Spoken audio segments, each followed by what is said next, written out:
Hello everyone, I hope you all are doing good. Today we are going to study about the Supreme Court.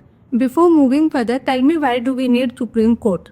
See, we need Supreme Court because it protects the Indian Constitution, it protects the fundamental right of the citizens, it resolves the dispute between the center and the state, it acts as a final interpreter of the Indian Constitution, it acts as a guardian of the Indian Constitution. These are the 5 reasons why we need Supreme Court in India. अब आगे बढ़ते हैं। देखो तो supreme court का concept का ये नया नहीं है और ना ही ये ओवरनाइट बना है। इसकी जो जर्नी है वो 250 साल पहले शुरू हो गई थी। अब ब्रिटिश पीरियड के टाइम पे क्या है, Britisher pass the regulating act 1773 as a result to the supreme court was first establish in Calcutta in 1774. So you have to remember that in India, British India, the first Supreme Court was established in Calcutta in 1774. Usually exams में question पूछ लेते हैं who is the first chief justice of India. यहाँ पे इसके नाम note कर लो, that is sir Elijah Impey.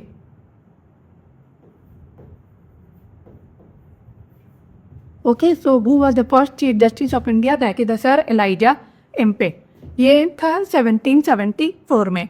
India got independence in 1947। उसके बाद जो सुप्रीम कोर्ट जो इनॉग्रेट हुआ, मतलब इंडिपेंडेंट इंडिया में जो सुप्रीम कोर्ट इनॉग्रेट हुआ, इट वाज ऑन 28 जनवरी 1950। देखो रिपब्लिक डे है 26 जनवरी।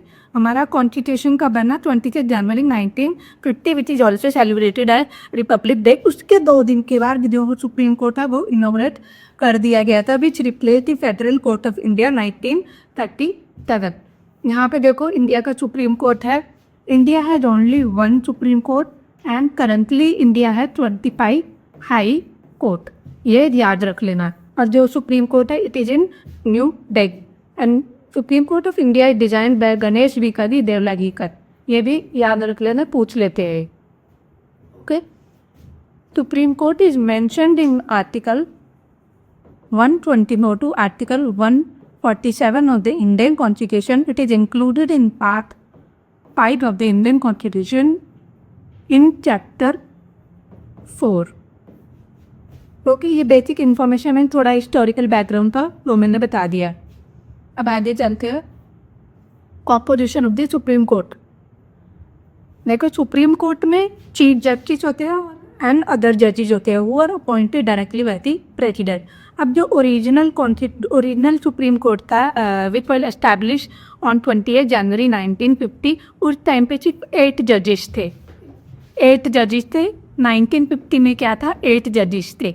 8 में तो 1 चीफ जस्टिस था और 7 जजेस। अब करंटली क्या है, 34 में से 1 चीफ जस्टिस है एंड बाकी 33 आर दी जजेस। This is the current composition of the supreme court. यहाँ पे लिखा हुआ है करंट सैंक्शन 34 जज, बाकी the 1 chief justice and 33 are the जजेस। Appointment of the supreme court जजेस। देखो जो सुप्रीम कोर्ट के जज होते हैं they are appointed by the president of India. But क्या यहाँ पे प्रेसिडेंट की डिस्क्रिशनरी पावर होती है to appoint anyone as the जजेस? नो, जो जजेस है they are appointed on the system of the on the collegium system. Collegium system क्या होता है कि it is a method of appointing the supreme court जज। Collegium system include the chief justice of India and the 4 senior most जजेस of the supreme court. So total कितने, total 5 member होते हैं, that is the chief justice of India and the 4 senior most जजेस of the supreme court, जो मतलब refer करते हैं कि किसको जज बनाना है, किसको अपॉइंट करना है। It is on the basis of the collegium system. Next is qualification of the supreme court. देखो basic qualification of supreme court जज के बेसिक क्वालिफिकेशन का सबसे पहले मेन क्वालिफिकेशन है he should be the citizen of India, that is the main qualification. बाकी जो given condition है उसके कंडीशन ये है ही शुड बी द जज of the high court for 5 years, वो जज होना चाहिए हाई कोर्ट का for 5 years। He should be the advocate of the high court for 10 years और he should be the distinguished जज in the opinion of the president. मैं यहाँ पे दोबारा रिपीट कर लेती हूँ, ही शुड बी द जज of high court for 5 years, ये याद रखना है 5 years। He should be the advocate of high court for 10 years and he should be the distinguished jurist in the opinion of the president. Distinguished jurist का मतलब होता है a person who has the special knowledge in the field of the law. अभी का president ने distinguish jurist को appoint नहीं किया है सिंस 1950, तो ये अभी तक यूज नहीं हुआ है. तो बेसिकली क्या होता है कि क्वालिफिकेशन इन दो के बेसिस पे जजेस अपॉइंट होते हैं. And here you have to remember that यहाँ पे मिनिमम एज प्रिस्क्राइब नहीं किया गया है. यहाँ के से इन दोनों कंडीशन के बेसिस पे सुप्रीम कोर्ट के जज अपॉइंट किए जा सकते हैं. Next is oath and affirmation by the जजेस. The oath is administered by the president of India. The judges swear to uphold the Constitution of India, protect the sovereignty and the integrity of India, discharge the duties faithfully, impartially and without fear, favor, protection of the enemy. यहाँ पे आप सीधा ये याद रखो कि oath is administered by the President of India. President of India available नहीं है तो President of India will appoint someone, उसके जगह पे वो किसी और को अपॉइंट करेगा. Salaries and allowance of the Supreme Court जजेस. अब जो सैलरीज है that will be determined directly by the parliament of India. The salaries charge on the consolidated fund of India. अब जो ये कंसोलिडेटेड फंड ऑफ इंडिया है it is mentioned in article 266 1 of the Indian constitution में, और इसके साथ दो है. एक दूसरा है 266 2 which is public account of India. Article 267 deal with contingency funds of India. याद रखो article 266 1 deal with the consolidated fund of India. Article 266 2 deals with the public account of India, and Article 267 deals with the contingency fund of India. But जो supreme court जजेस के जो salary है it is charge on the consolidated fund of India.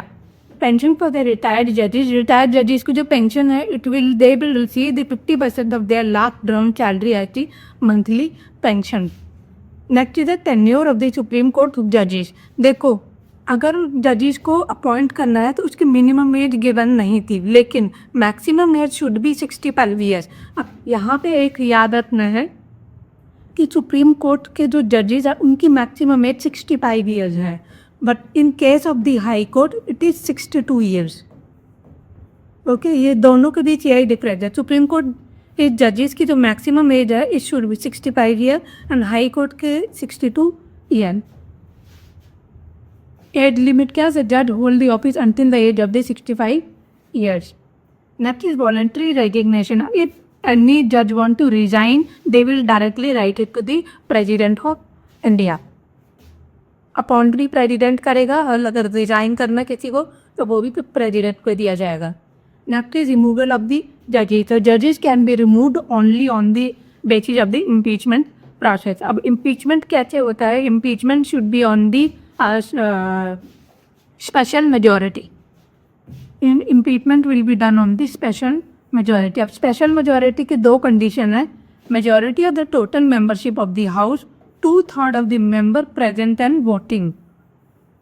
This is the special majority. अब यहाँ पे और एक ये आता है कि अगर किसी जज को रिमूव करना है आपने तो उसके सिर्फ दो ही कंडीशन है, या तो कि वो प्रूव मिसबिहेवियर है या इनकैपेसिटी है. इसका मतलब ये है कि अगर कैसे कोई भी जज मतलब कुछ बोल रहा है या उसने कोई जजमेंट दी है, if current government is not like it, so वो गवर्नमेंट रिमूव नहीं कर सकती है. They can only be removed only on 2 ground, that is the prove misbehaviour and the incapacity. And यहाँ पे याद रखो नो सुप्रीम कोर्ट जज has been remove through impeachment process. अभी तक कोई भी इम्पीचमेंट प्रोसेस से रिमूव नहीं हुआ है. Acting Chief Justice. According to Article 126 of the Indian Constitution, the President appoints the Acting Chief Justice of India. अब देखो कभी कभार क्या होता है कि चीफ जस्टिस ऑफ इंडिया होते हैं, then he is not sometimes available due to the illness, या फिर वो एब्सेंट है या फिर वो रिटायर हो गए हैं एंड नया कोई आया नहीं है. तो इसका मतलब ये नहीं है कि supreme court will stop functioning, it has to continue. तो तो अब कोई है नहीं, अभी अवेलेबल नहीं है ऑफिस में, तो प्रेसिडेंट क्या करता है, he will appoint the acting chief justice so that he can work until the regular chief justice assume his office. This is to ensure the continuity in the functioning of the Supreme Court without any disruption. Next is jurisdiction of the Supreme Court. ये 5 है total. सबसे पहला है original jurisdiction. Original jurisdiction is mentioned in Article 131. देखो usually जब case होता है तो उसके नॉर्मल प्रोसीजर क्या होते हैं, सबसे पहले जाते हैं हम लोअर कोर्ट. सबसे पहले लोअर कोर्ट में जाना, उसके बाद आप हाई कोर्ट में जाओगे, उसके बाद जाके आप सुप्रीम कोर्ट जाओगे. ये नॉर्मल प्रोसीजर है. But with the original jurisdiction आप डायरेक्टली सुप्रीम कोर्ट जा सकते हैं. It means the case can be filed directly in the supreme court of India without going to the lower court first.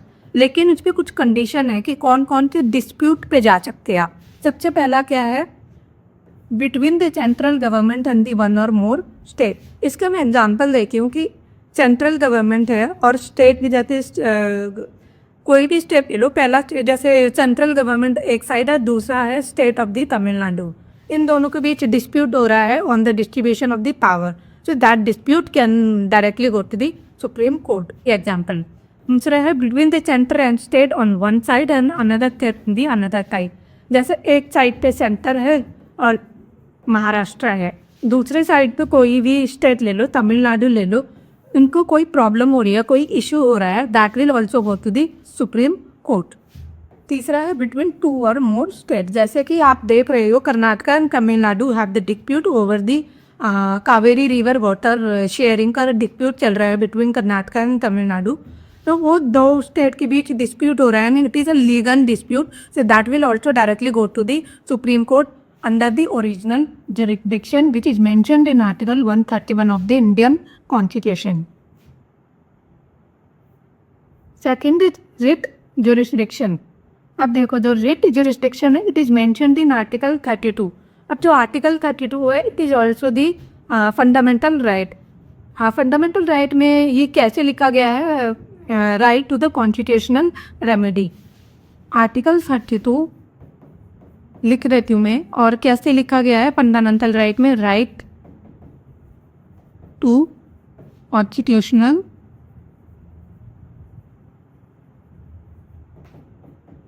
Remedy.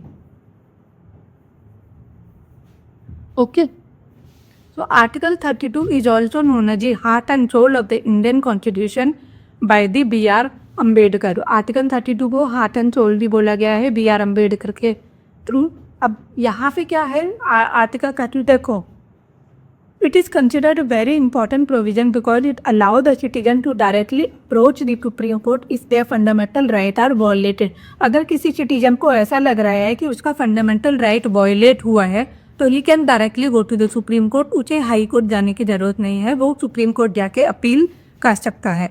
अब supreme court के 5 writ होते हैं. सबसे पहला है एडियस कॉर्पस, मैंडेमस, प्रोहिबिशन, सर्टियोरियरी, क्यो, नॉरल. इसको याद कैसे रखोगे, अकॉर्डिंग वाइज HMPCQ. इसको ऐसे याद रखो, हेबियस कॉर्पस, मैंडेमस, प्रोहिबिशन, सर्टियोरियरी, क्यो, नॉरल. तो सबसे पहले है habeas corpus which means have the body of. इसका मतलब यह है कि if police is detaining someone, तो किसी को डिटेन करती है और फिर कोर्ट बोलती है कि you have to produce that person to the court, and court को लगता है कि वो इलीगल डिटेंशन हुआ है तो he can remove that person and freed him. Second is mandamus, it means we command. Mandamus के थ्रू क्या होता है कि it give the government official to perform their duty. अब जो मैंडेमस है, it is not applicable to the president, governor and the private individual. It is only applicable to the government authority. Mandamus ये याद रखने दे, ये बोल रही हूँ ना मैं, had the body of we command. तो कई बार पूछ लेते थे कि had the body of is related to what, you have to mention कि habeas corpus. Okay. Next is prohibition. Prohibition is issued by the higher court, issued by the higher court to the lower court to stop the proceeding which is beyond its jurisdiction. तो prohibition क्या होता है? It is before the judgement is made, it is issued by the higher court to the lower court to stop proceeding beyond this jurisdiction. Certiorari है, it is made after the judgement is pass, और जो ये prohibition है it is made before the judgement is pass. अब certiorari में है question the proceeding after the judgement is pass. ये warranto means by what authority of. अब for example ऐसे है कि कोई एक इंसान है, he became the vice chancellor, court मतलब he became the vice chancellor without having any qualification, या उसका जो क्राइटेरिया है वाइस चांसलर बनने को उसने वो फुलफिल नहीं किया है। तो court can ask him by what authority of you are holding this office. So these are the finding of the supreme court. और एक इम्पॉर्टेंट इन्फॉर्मेशन है वो भी मैं बता देती हूँ। देखो, जो सुप्रीम कोर्ट का रिट है, supreme court writ, it is mentioned in article 32, but जो हाई कोर्ट का रिट है it is mentioned in article 226 of the Indian constitution. अब जो हाई कोर्ट का रिट है it is wider than the supreme court. Why? Because supreme court deals only with the enforcement of the fundamental right, ये सिर्फ fundamental right से deal करता है। लेकिन जो हाई कोर्ट है it dealt with the enforcement of the fundamental right plus legal right. This is the reason why the high court writ is wider than the supreme court writ. ये भी याद रखना, ही paper में बहुत पूछा गया है ये वाला। Appellate jurisdiction. Appellate jurisdiction is mentioned in Article 132 to 136 of the Indian Constitution। अब जो सुप्रीम कोर्ट है it is a highest court of the appeal in India. देखो, अगर आप हाई कोर्ट में केस हार जाते हो, जैसे आप हाई कोर्ट में केस हार गए, ठीक है, तो you can challenge that decision and you can directly appeal to the supreme court. तो अगर आप सुप्रीम कोर्ट को अपील करोगे it will come under the appellate jurisdiction। It hears appeal against the judgment of the High Court. It hears appeal in the constitutional matter, civil matter and the criminal matter। तीनों matter इसमें included है। Next is advisory jurisdiction। Under Article 143 of the Indian Constitution, President can seek advice from the Supreme Court on any legal matter। अब अगर जैसे president ने कुछ पूछा है सुप्रीम कोर्ट से, तो वो मतलब सुप्रीम कोर्ट वो एडवाइस दे सकती है, बट जो सुप्रीम कोर्ट प्रेसिडेंट को एडवाइस दे रही है वो that is not binding on the president. Okay, the supreme court gives its advisory opinion to the president. That advice of the supreme court is not binding on the president. अब example क्या है? Berubari union reference है 1960 का। The president sought the supreme court opinion on the transfer of the Indian territory to Pakistan. इसका ये बहुत famous example है वाला। Review jurisdiction. देखो, नॉर्मली क्या होता है कि सुप्रीम कोर्ट का decision is final, but sometimes there can be an error. So according to article 137 of the Indian constitution, the supreme court can review its own judgment. ये इसका famous example है। Nirbhaya case के time पे क्या हुआ था कि सुप्रीम कोर्ट ने कंफर्म कर दिया था, मतलब उन्होंने बोल दिया था कि the convict will get the death sentence, but the convict filed for the review petition requesting the court to review its own judgment. तो वो सुप्रीम कोर्ट जजेज ने दोबारा रिव्यू किया था, but they dismiss the petition. So that is the review juridiction which is mentioned in article 137। Next is previous year question है, इसको पढ़ो। सबसे पहला है consider the following. The constitution originally provided for 1 chief justice and 7 other जजेज। Yes correct, 8 थे total, 8 में से 1 चीफ जस्टिस है और बाकी 7 जजेस है। This is correct. Second is the strength of the supreme court जजेस can be increase by parliament. Yes, because अभी करंट कितने 34, that is 1 is chief justice and 33 are the जजेस। The present sanctioned strength of the Supreme Court is 34 judges including the Chief Justice of India। Yes, इसका answer है 1, 2, 3। The retirement age of the Supreme Court judges 65। Yes, 62 किसका? High court का retirement age है, और 65 किसका? Supreme court का। Next, consider the following statement. Article 32 guarantee the right to move Supreme Court for the enforcement of the fundamental right. Yes, correct. Dr. B.R. Ambedkar describe Article 32 as the heart and soul of the Indian Constitution. ये मैंने बता दिया था आपको.